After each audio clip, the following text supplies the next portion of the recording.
Gracias. Muchas gracias por estar aquí. Como dijo Pato, recibí este encargo como a principios, como en febrero, por ahí empezamos a conversar. Luego ya en marzo logramos como concretar todo esto. Y la idea principal, como dice él, era tener una tipografía que pudieran utilizar en sus publicaciones en diferentes formatos. Y para ello tuvimos que primero entender el encargo como un gran encargo. Necesitaba ser pensado desde los requerimientos, tanto desde la guata de los chiquillos como también requerimientos de la editorial. Entonces necesitábamos hacer una tipografía que fuera display, quiere decir que es una tipografía para títulos, más que nada. Evitar textos muy extensos, pero aún funciona. Igual logramos que funcione. Encargada por la editorial de arquitectura, ¿cierto? Y nos cotizaron en ese momento 3 pesos, igual más posibilidades, pero llegamos a un acuerdo de realizar una light, una regular y una bold. Entonces una ligera, una mediana y una negrita, por así decirlo. Las características como de pie forzado que nos pedían los chicos era que fuera una tipografía con serifas. Luego voy a especificar más esos detalles. Y que tuviera una transición asimétrica, o sea, que tuviera asimetría, básicamente. Que no fuera tan... que no fuera asimétrica, como una O que es súper simétrica, y es difícil salirse de eso. Que tuviera una construcción también angosta, que no fuera tan extendida, y que tuviera una modulación, ahí nos referimos a que fuera más como pensada en lo caligráfico, en las formas más hechas con la mano. Y la inspiración formal nace desde las calles de Concepción. Tenemos rotulismo, tenemos rotulistas todavía, son personas que igual habitan los negocios locales de los barrios, muchos en algún momento, antes de llegar al plote de la Concepción y a las tecnologías, llevaban a los negocios.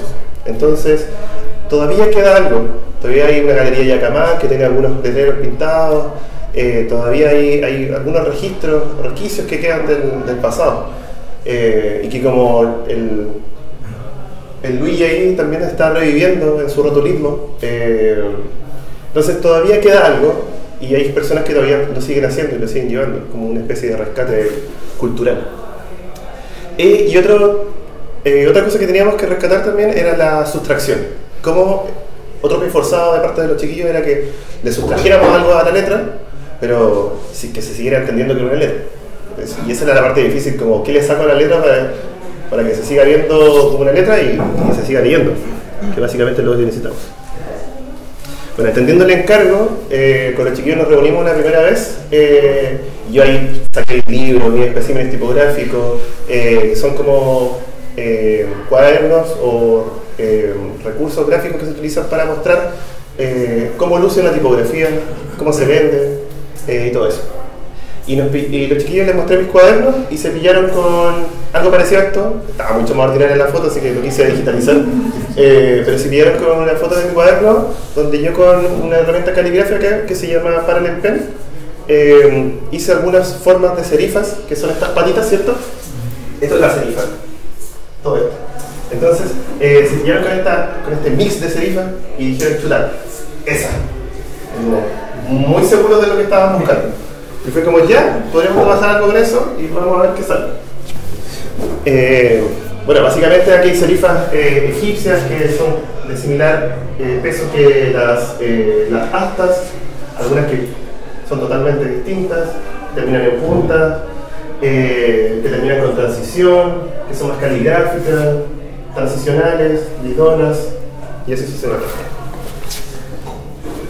Entonces desde ahí teníamos que buscar referentes que expresasen un poco lo que andaban buscando los chiquillos. Y desde hace mucho tiempo, desde que me dedico a la tipografía y a las letras y al oficio del diseño, es que me he fijado en que el rotulismo siempre estuvo presente en mi vida, tanto por mi familia, que son serigrafistas, como también por la calle y el caminar. ¿Cómo se llama el...? Pero hay otro concepto para los que caminan y pagan por las calles. Flaner. Muchas gracias. Entonces, en este flaner, que era, para mí era callejero con una chela en la mano y con un amigo y conversar nomás por la vida, siempre se dio que hice registros de estas imágenes que estaban tanto en Barrio Norte, en Conce, en la región, en diferentes lugares.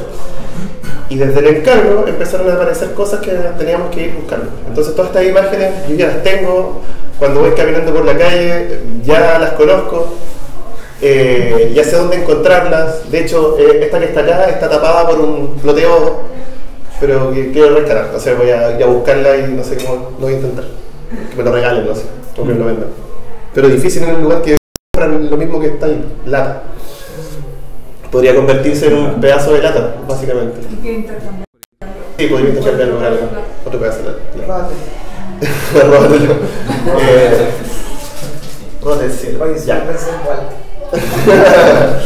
Entonces nos empezamos a fijar en ciertos rasgos que tiene el rotulismo y los rotulistas, porque también las personas al rotular van dejando su firma.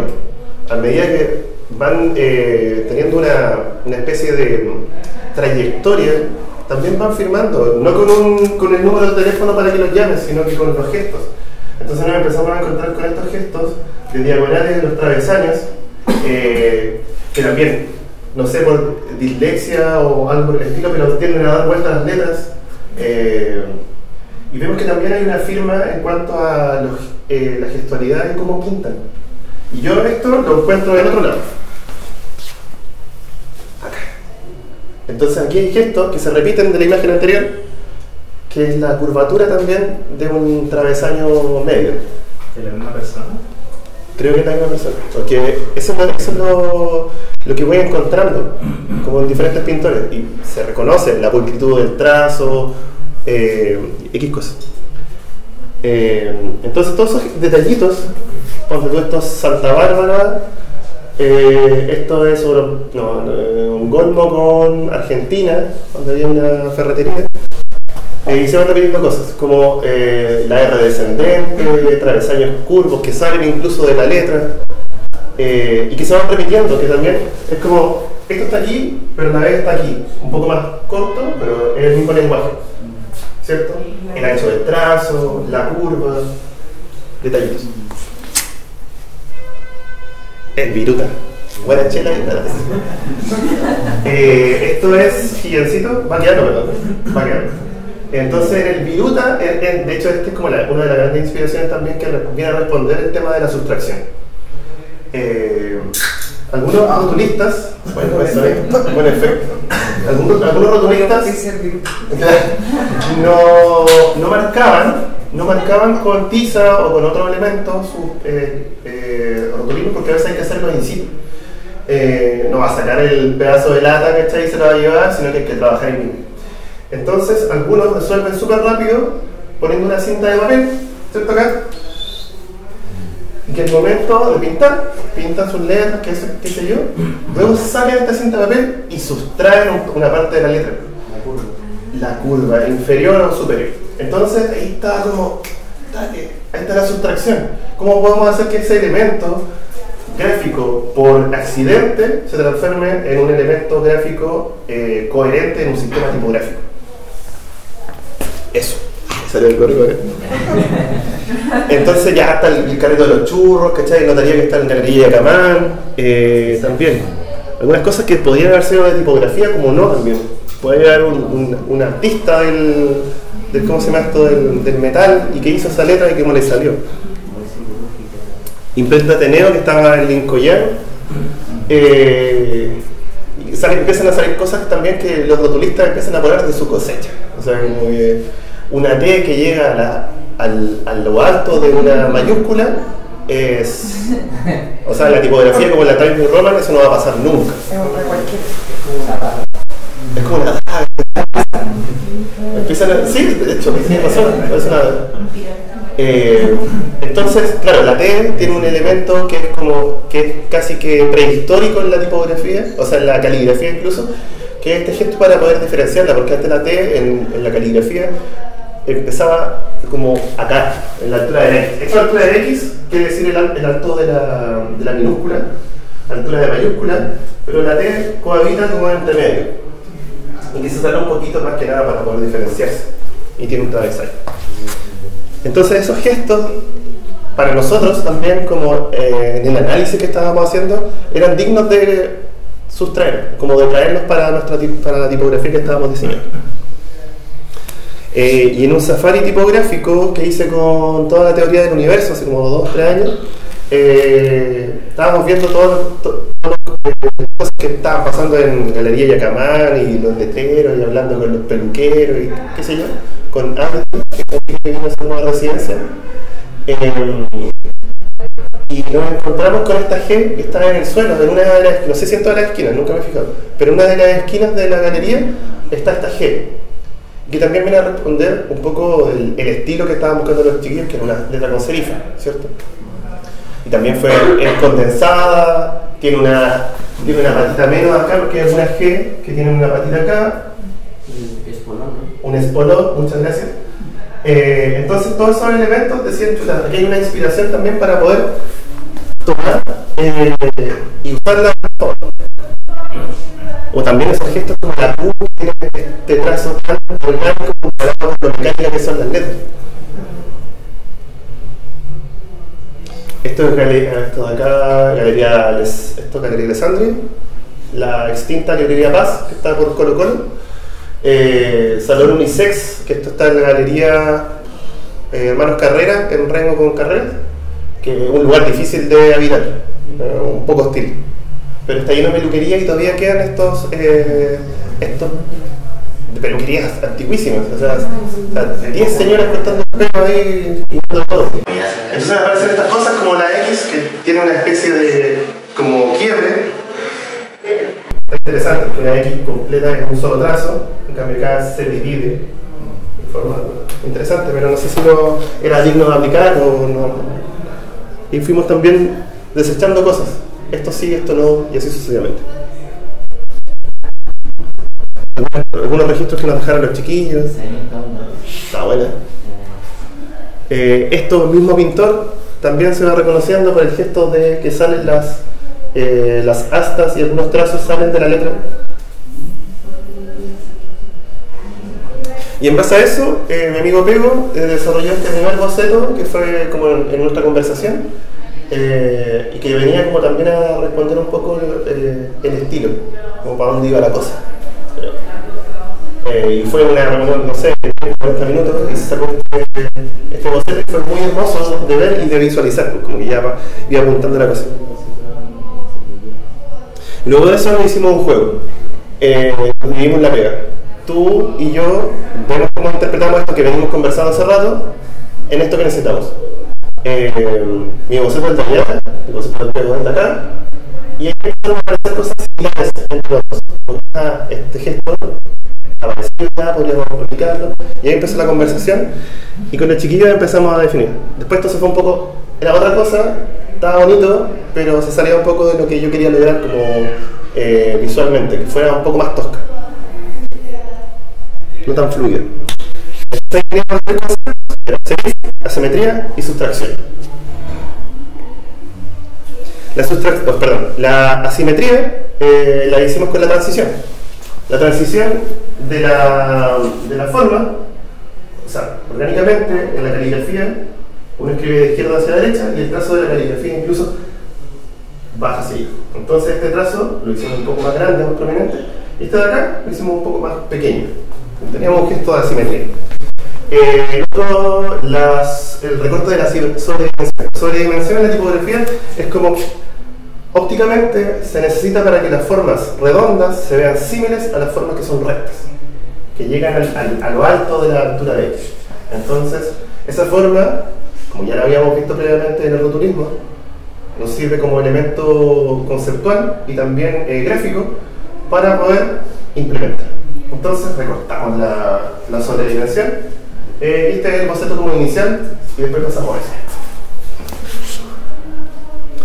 Con eso en mente empezamos a desarrollar también un pequeño boceto que venía como a ejemplificar un poco lo que íbamos a obtener en el resultado total. Entonces teníamos primero empezamos con lo más básico, las curvas y las rectas, ¿cierto? Luego tenemos la H, y con eso ya tenemos H y O, y eso nos da un parámetro de ritmo en lo que va a ser la tipografía. Como se va a ver de esta forma, y eso con eso nos podemos ayudar para espaciar la letra y que tenga una homogeneidad en el trazo y en la mancha de texto. Elementos diferenciadores como H minúscula, y con una H minúscula también tenemos la N minúscula, tenemos que diferenciarla de la I para que no se parezca, entonces la hicimos un poquito más alta, y este recurso gráfico se va repitiendo coherentemente en el resto del alfabeto. Y una cosa interesante igual, que también el eje del trazo no es totalmente recto, sino que tiene una pequeña inclinación, haciendo alusión a lo caligráfico y al trazo del rotulino. Entonces, ya teniendo eso, también hicimos el extremo. Teníamos el delgado, teníamos el grueso, y por consecuencia el peso medio nace por interpolación, que es un poco un rollo matemático. Uno pesa esto, el otro pesa esto otro, y el del medio pesa lo que nosotros definimos. Y ahí nacen los 3 pesos. Creo que este era el primer boceto, y luego pasamos... claro. Tenemos esta especie de como visualización rápida de cómo va luciendo, y los chiquillos ya con eso nos dieron el CIPA como para poder pasar a la producción completa de la fuente. Y con eso hicimos correcciones previas. Teníamos este boceto inicial, pero los chiquillos nos dijeron que contrastáramos aún más la fuente, que el bold, lo negro, se viera más negro, y lo light se viera más del lado. Entonces ahí pueden ver una comparativa como primer boceto, segundo boceto, y con ese de arriba ya nos quedamos. También otra comparativa, ven las diferencias de peso, de cómo se estructura un poco la cosa. Claro, entonces aquí a la izquierda está 2/3, esto ya lo que la inspiración, ¿cierto? La inspiración la escribe Gabriel Cabal, la Times New Roman, que es una fuente neoclásica transicional, por la serifa, ¿cierto? Y nuestros 2/3 puntos de F. Y aquí empezamos a hacer loquillos. Refiere que OTF es un tipo de archivo que permite colocar dentro de una letra diferentes letras, pero que son similares. O sea, la HSS01 es igual a la H normal, pero el punto OTF, el tipo de archivo, nos permite cargar varias H. Entonces podríamos tener SS02, 03, 04 y sucesivamente diferentes formas, pero que complementan el archivo y también a la letra.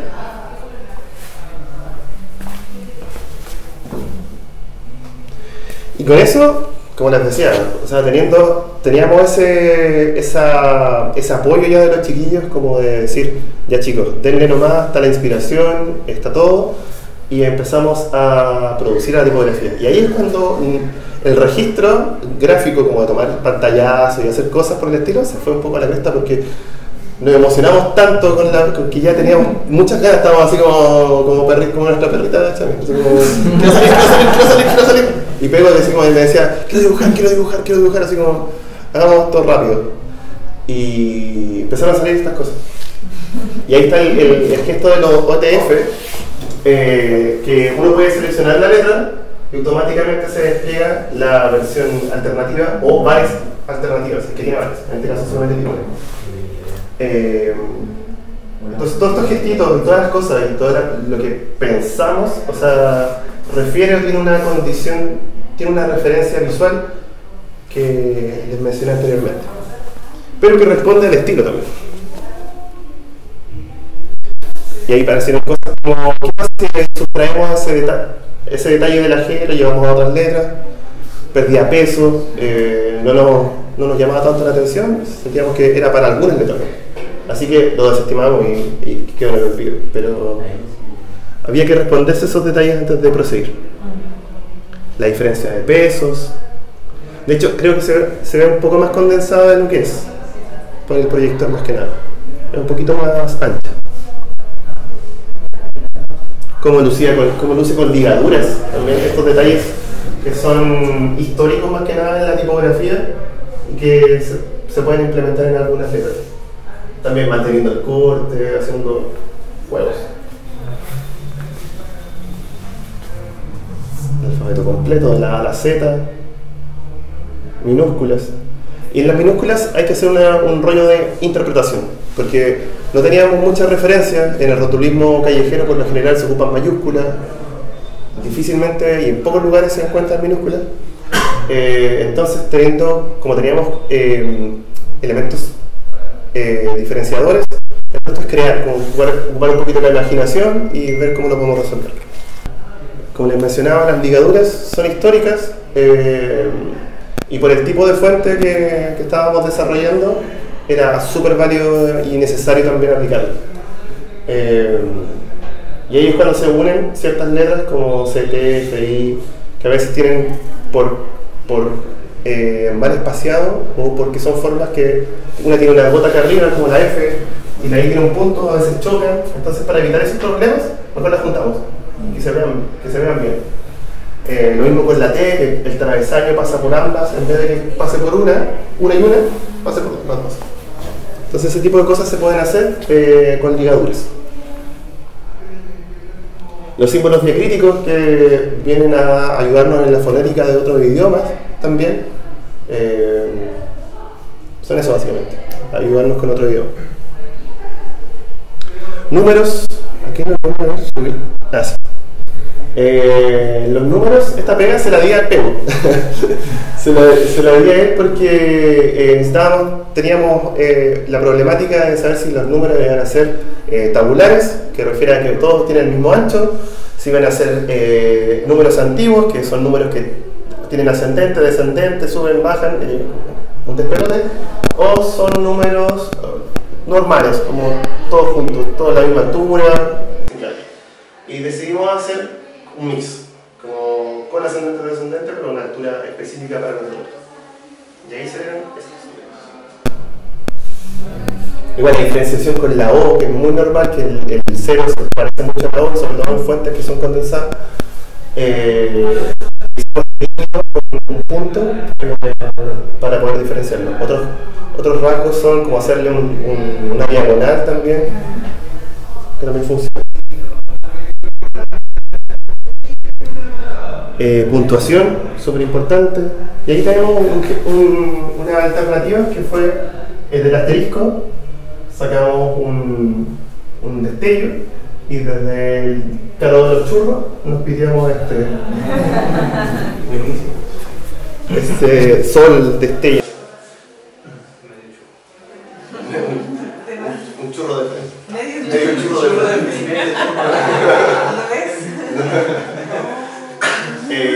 El arroba, que también nos da una intención de cómo podría lucir una itálica en la fuente, porque la A, a diferenciación de la A itálica, es distinta cuando se una diagonal, un gesto más caligráfico. Entonces no es la A de dos historias, que es por la que venimos viendo antes. Esa, ¿cierto? Cuando se pone itálica, adquiere un gesto de solamente un círculo,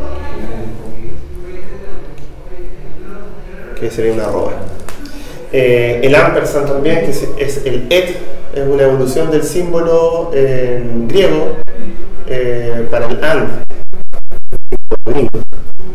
Hicimos los históricos que como el paragraph o el calderón, section, que son símbolos que están perdidos en la historia y se ocupaban en la imprenta antigua, pero que todavía por tradición tipográfica se siguen diseñando. Copyright, registro, trademark, cosas que se necesitan como para completar el ser básico. Algunos símbolos de pesos, matemáticos y más. Y lo que le hablé hace un rato también, la alternativa, cómo luce la A normal con la A con curva hacia afuera, lo mismo para H y los asteriscos. Algunas pruebas de cómo lucen también ya el texto. Este pangrama, que es, el pangrama es, no sé si se ubica, a ver, ¿qué podría ser frase más conocida? Los Lorem no entran en la calidad de pangrama. El murciélago veloz, no sé qué, y bueno, la cosa del pangrama es que contiene todas las letras del abecedario, de la A a la Z. Entonces este pangrama, que refiere mucho al oficio del tipógrafo, fue diseñado por Pego. y está ahí, nunca se ha hecho muy famoso, pero él lo creó y habla sobre el oficio. Y tiene todas las letras del abecedario, de la A a la Z. Mayúscula, minúscula. Son más extremos. Texto. Igual funciona. Pero cuando llegamos a estos puntos, así como de revisión, con Pego se nos saltaba el ojo al tiro de una letra. Oh, la W quedó muy ancha. O la W quedó con un trazo, o la B o la X, que son letras con diagonales, porque es muy difícil, los trazos, los verticales, los horizontales y los diagonales, todos tienen diferentes medidas ópticas. Que en este caso estamos trabajando, no sé si este LED tiene como LEDs o no sé qué tipo de cosas. No sé bien. Igual me salta el ojito. Igual te salta el ojito. Igual me salta el ojito realmente, pero hay que soltar. Lo mismo para el peso más duro. El peso. Y gracias.